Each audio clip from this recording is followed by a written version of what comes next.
Soteriological paradigms are examined closely within Chapter 6 of April de Koninck's Holy Misogyny.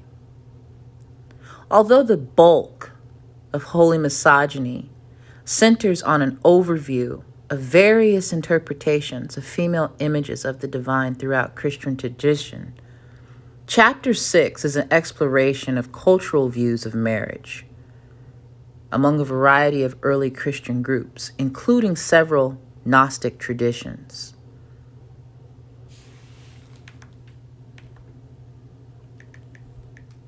Within Chapter 6, we are introduced to the cultural norms of Gnostics and Valentinian Gnostics.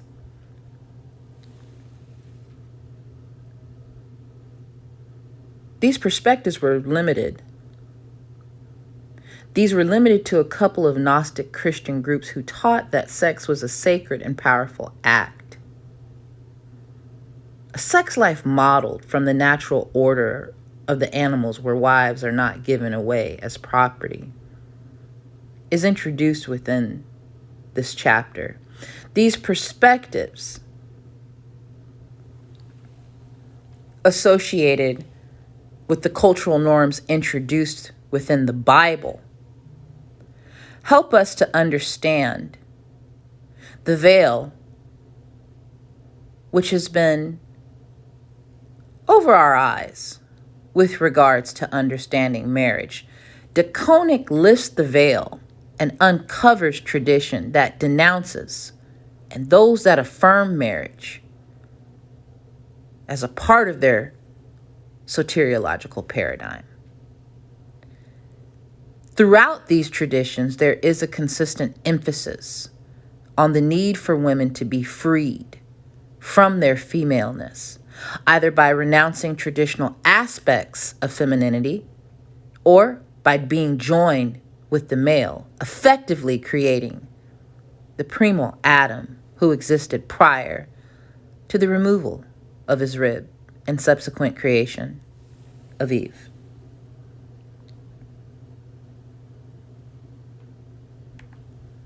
The primary text which is being examined within this chapter are Valentinian texts and perspectives which discuss the way in which this group felt about marriage and their rituals.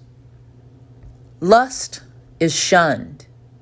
Moreover, there is a great emphasis regarding that when sex does take place between man and a woman, their focus should be more towards God and not lust, or else their offspring may resemble whatever it is that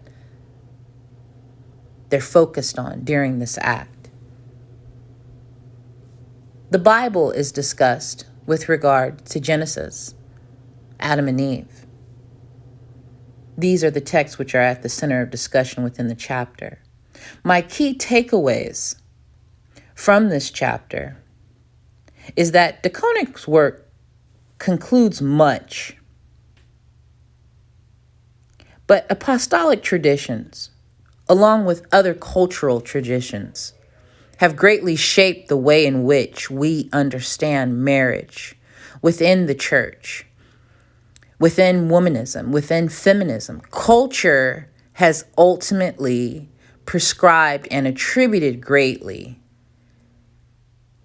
to the way in which we view marriage. This chapter presents a greater option in understanding the paradigms associated with perspectives regarding marriage.